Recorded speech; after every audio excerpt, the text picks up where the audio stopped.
อกทางไหนจุดนี้มันดกนะ ท่านนี่บ่ ตัวนี้มา บ่ทำจอยกันนี่ จอยดิ จอยว่าบ่มักใหญ่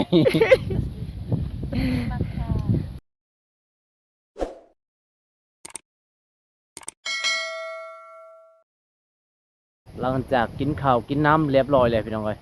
เฮากะสิได้ออกสวนกับสาวอ้อยสาวจอยเลยพี่น้องเอ้ยก็คือทางหลักทั้งแม่ใหญ่ทั้งแม่น้อยของสาวจอยสาวอ้อยพี่น้องเอ้ยแล้วก็พ่อเพิ่นนี่จะได้กะไปรับสมน้ำกันพี่น้องเอ้ยไปขุดมันสับพลังดำกันกับสาวอ้อยสาวจอยพี่น้อง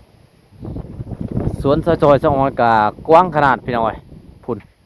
ทางนั้นก็ยังบ่ได้ตัดเบิดพี่น้องแล้วก็พุ่นทางบัวบนตากะกำลังเอาขึ้นใส่รถเฮากะสิได้ไปสวยเพิ่นนั่นแหละเพราะว่าเฮามาถึงยามพี่น้องเอ้ยถึกมือเขาเจ้าไปเฮ็ดเวียกพุ่นโอ้กำลังขุดกำลังนำอยู่พี่น้องเอ้ยไว้จะได้ก็สิตัดภาพไปฮอดพุ่นเลยพี่น้องตอนนี้ก็กำลังขุดพี่น้องเอ้ยพุ่นกำลังขุดทางอีเมสาวจอยสาวอ้อยพุ่นนั่นก็คือสาวอ้อยนี่สาวจอยพี่น้องนี่แหละมันสับพลังเพิ่นพี่น้องเอ้ยนี่มีแต่ตัวน้อยพี่น้องเอ้ยบ่ใหญ่ปานใดนี่นะ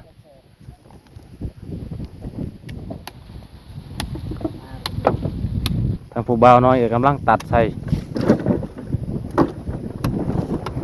สิเอาเต็มนี่บ่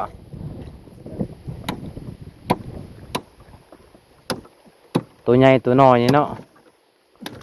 โอ้บ่าวตาอัดหน้าอัดตาพี่น้องเอ้ยบรรยากาศมื้อนี้เนาะทั้งลมทั้งแดดร้อนก็บ่ร้อนพอดี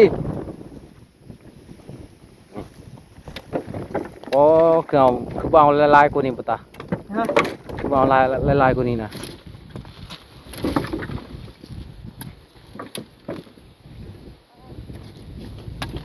นี่พี่น้องเอ้ยโอ้เอาขึ้นมาแล้วต้องไปตัดเพราะว่าถ้าไปขายเป็นนี้กับว้าวเพราะว่าเวียดกับว้าวแล้วกระสิตีกลับเลยพี่น้องแต่ว่าเอาไปทั้งหากทั้งอย่างหดทุนกะสิได้ตัดกองไว้หลังจากเขานำแล้วก็มากองไว้เท่านี้แหละนี่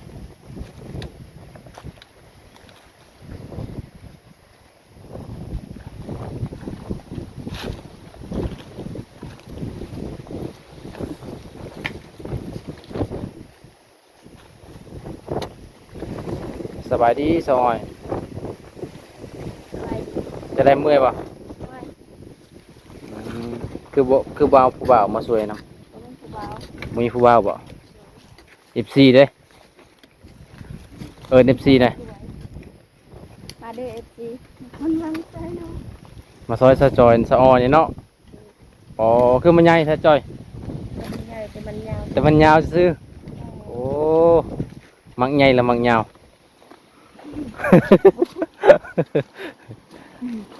หลังจากงัดอะไรก็ต้องได้นำอีกเนาะบ่คือมาดึงง่ายแท้มันลำบโบน มันลำบดไปว่าหยังวะไปว่าหยังลำบดลำเบ็ดบ่ลำเบ็ดเหรอ แต่ว่ามันยัง อันนี้ยังบ่นี่นะ มันหักสิ มันหักเบิ่ง ดู ใช่คือห้องน้ำจีหล่อนี่เนาะ นี่ พูดเมื่อไรนะโอ้หักแต่ข้างเดียวนี่นะนี่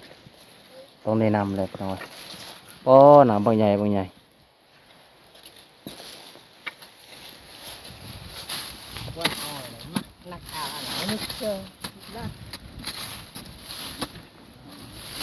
ทางอีนี่ก็ได้เนาะ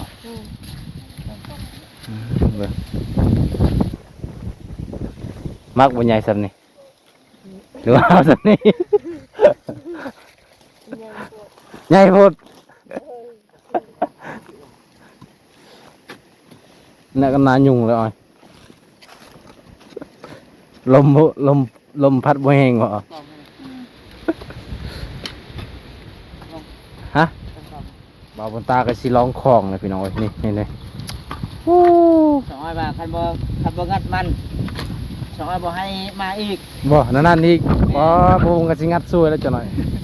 คันบ่งัดบ่ได้เด้อ งัดทั้งงัดมื้อนี้ทางแดงมื้อนี้สองอ้อยใช้บ่ปากแล้วพี่น้องเอ้ยบ่มีผู้บ่าวไทยมาซอย งัดง่ายเนาะ ง่ายอยู่โอ้มานใหญ่แท้เนาะน้องอ้อยโตน้อยมานโตใหญ่บัดนี้เอ้าจัดไปอืดปูพันธุ์ยังเนาะนี่เขาเอิ้นบ่ พันยัง ฮะ พันสะจ้อยแล้วว่าพันสะหอย บ่ได้ปลูกอันนี้คือดกหลายแท้น้องอ้อยน้องจอยปลูกนี่ บ่ฮู้แล้ว อันนี้ก็แม่น อ๋อ บ่ คือ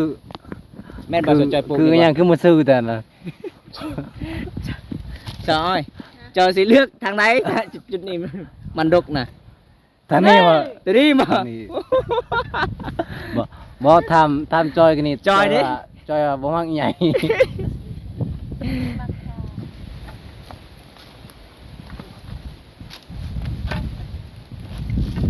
มาพี่น้องเอ้ยมางัดด้วยมันต้นมางัดด้วยสะอ่อย มื้อนี้ก็บรรยากาศดีๆพี่น้องเอ้ยโอ้มางัดด้วยสะอ่อยสะจอยอย่างนั้นโอ้อันนี้คือบ่มีเลยวะ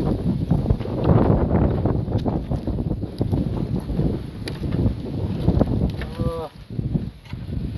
คืออยู่บ่ตา โอ้คือแหละคือสิเป็นพัวซออ้อยเลยบัดนี้ โอ้งัดมันมือเลยจ้ะ โอ้งัดง่ายอยู่เว้ย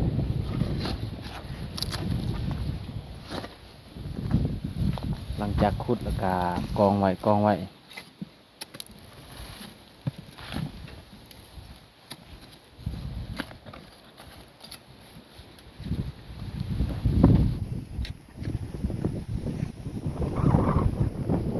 ที่เมของสาวอ้อยสาวจอยก็กำลังนำอยู่เนาะ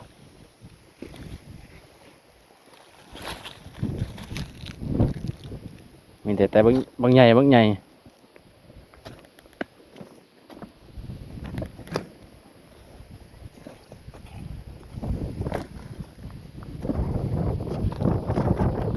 มือนี้สิได้บท4-5 เที่ยวบ่ไหม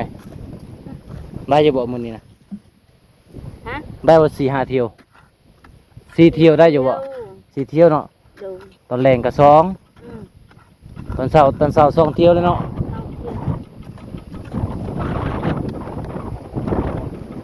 มื้อละ4 เที่ยวพี่น้องเอ้ยถ้ามีรถใหญ่ก็สบายเนาะเที่ยวหนึงก็เป็นล้าน2 ล้านแล้วแหละ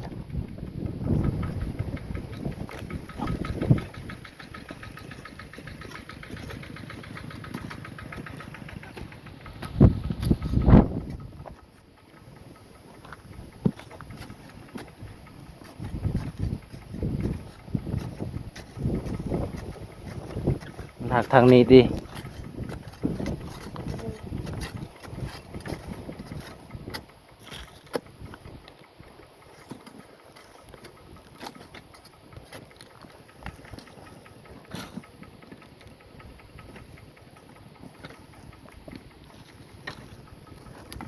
ตัวใดบ่หักก็บ่น้ำเนาะ นี่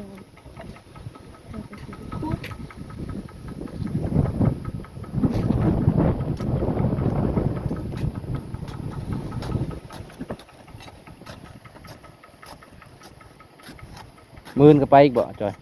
มันไปทงนา สำนาง ไปเด้อเด้อ คนเอาพัวอยู่ไส อยู่บ้านสองใหญ่ สวงใหญ่ ดู อ้าวใส่บ่บัตรตะยงบ่แม่นซะบ่ อันนั้นนะอีกผู้หนึ่งนะบ้านทะโยง อืมมื้อใดอีกอะน่ะ มันซุก วันศุกร์ อืม สิเจ้าก็ไปบ่ ไป อ๋อก็ไป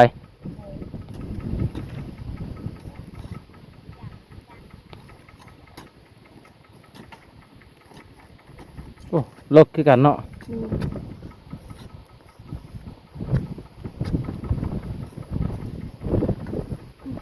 โอ้เพื่อจะสำเร็จนี่พอแห้งพี่น้องเอ้ยมื้อหน้าแล้วเอา FC มาเด้อ โดย เอา FC หรือว่าผู้บ่าวมาช่วยนำ ทำสบาย มีแต่ FC โอ้แต่ FC บ่มาช่วยจักเทื่อเนาะ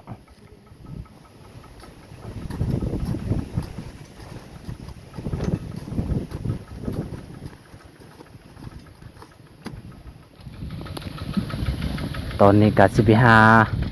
บ่าวบุญตาก่อนพี่น้องเว้ย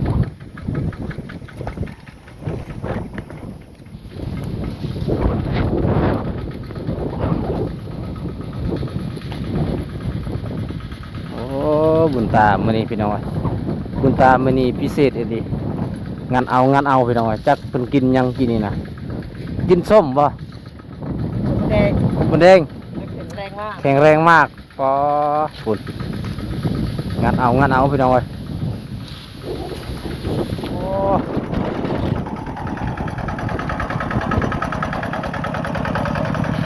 แดดปื้นแล้ว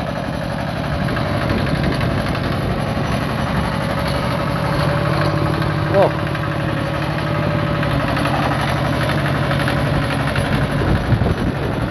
บุกเอาทางเลยพี่น้องเอ้ยโอ้อุ๊ย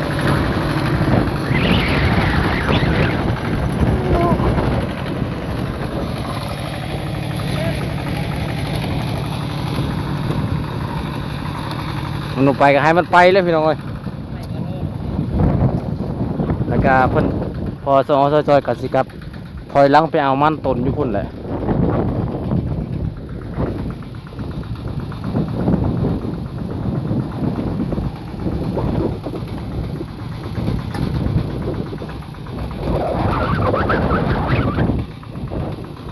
ลมแห้งอยู่นี่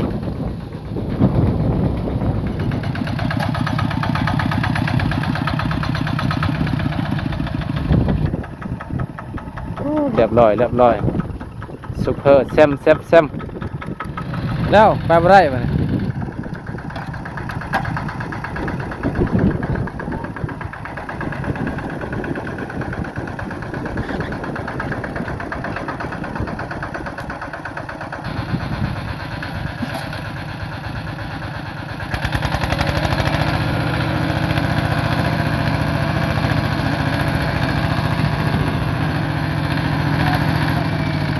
เสร็จบ่เนาะ จัดไปสู้เลย ถอยโอ้เหยียดเลยมันต้นนั่นน่ะเตี้ยพวกเจอ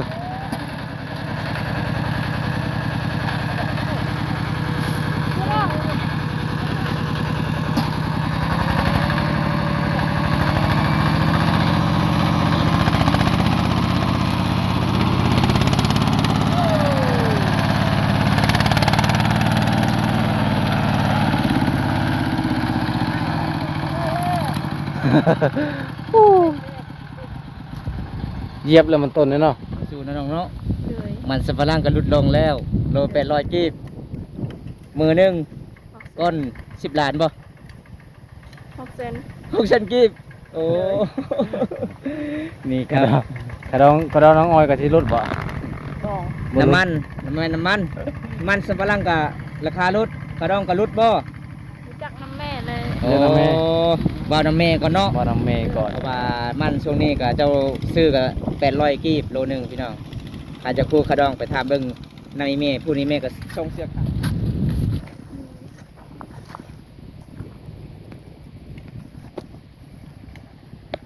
มื่นแล้วบ่ออย มาเอิญนับไปสองนาง มื่นไปส่งนาง เลย จะกลับไป เดือนละ เป็นพี่น้องบ่อ๋อเจ้าเดี๋ยวมื้อได้สิเอาผัว บ่มีใครมา บ่มีไผมากอ๋องามปานนี้ว่าบ่มีไผมากอีก งานบันไดละงามบอลจะยิ้มงามมันเลย FC เว้าตัวใดฮักกะน้ำน้อยเนาะอันนี้ฮักบ่ สอง อ๋อดกอีดี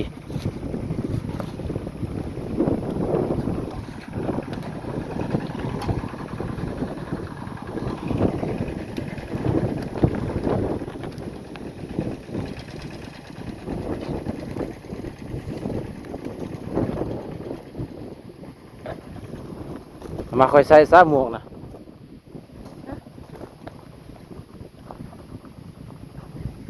ยันหนาดำปะ บ่มันแดด กระยันหนาดำมาแล้วมันแดด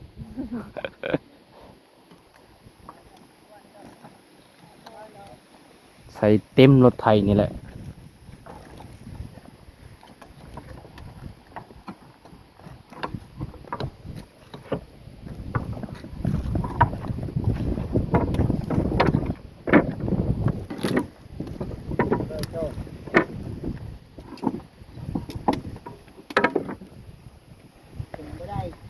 ขึ้นบ่ได้สามกี่นิ้ว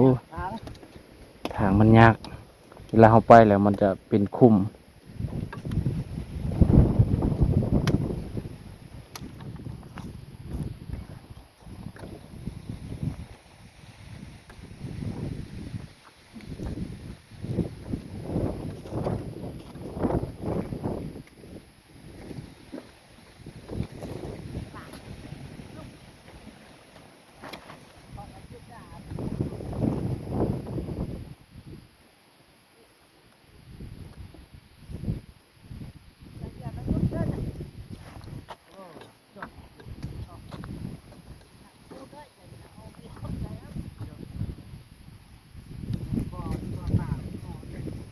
สาวเด้อ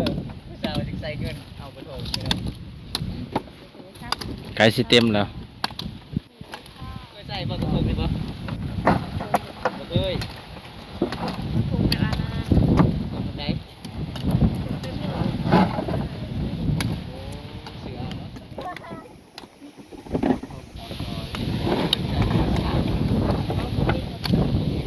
สัพลังยิบเอา พอเพิ่นใส่กระสอบโหลดนี่แหละวิถีชีวิตของสาวสนวดสาวจอยสาวอ้อย เขาจะโอ้ยเอามือเนาะ พูนลูกเคยอีกพี่น้อย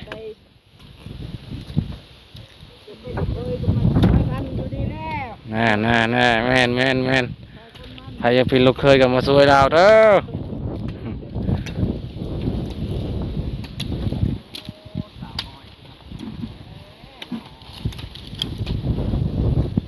เอา พอเพิ่นใส่กระสอบโหลดนี่แหละวิถีชีวิตของสาวสนวดสาวจอยสาวอ้อย เขาจะโอ้ยเอามือเนาะ พูนลูกเคยอีกพี่น้อย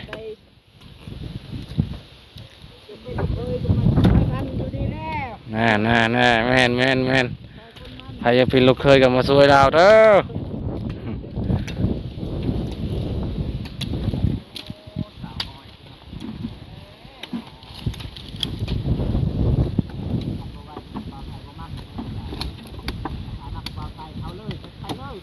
เอาพี่น้อง พูน เอาจัดไปจัดไป แห้งอีหลีสาวอ้อยนี่เนาะ ไปเอาจุดไป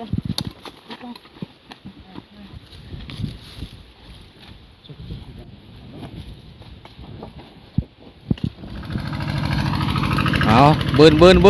นโอ้ขาดอีกแล้วตอนนี้ก็เต็มรถแล้วเต็มรถก็จะได้ไปขายอีกทุกคนเลย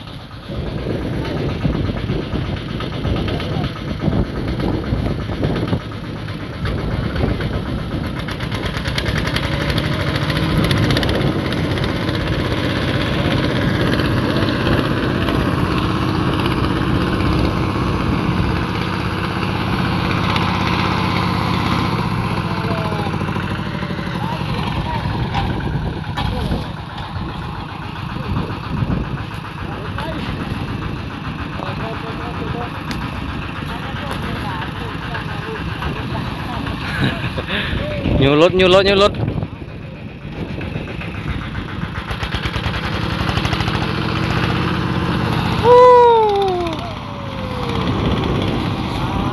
บ้านจอยน้องอ้อยจอยอยู่บ้านที่เหยอยู่ใส่เลย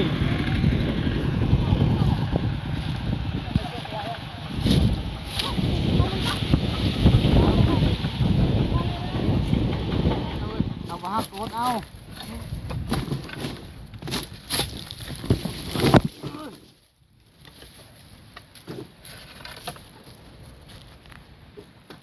ทียบ แล้ว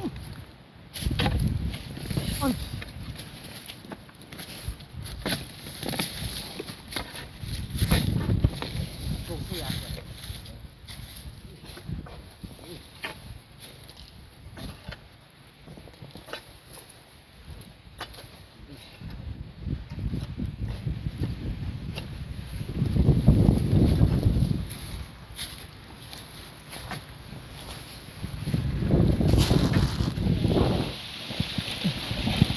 สาวอ้อยก็มาพักผ่อนเลยพี่น้องเอ้ยคุณส่วนนี้แม่เพิ่นก็ยังแบกอันนั้นลำต้นอยู่ อยู่เบอร์11%อยู่เลย มือว่าจะจอย เลย ก็นาแบบสุดๆประเด็นเนาะ แม่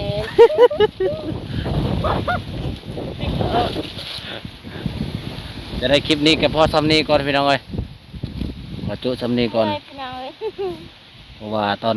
แรงๆเราก็อาจจะได้สดอีก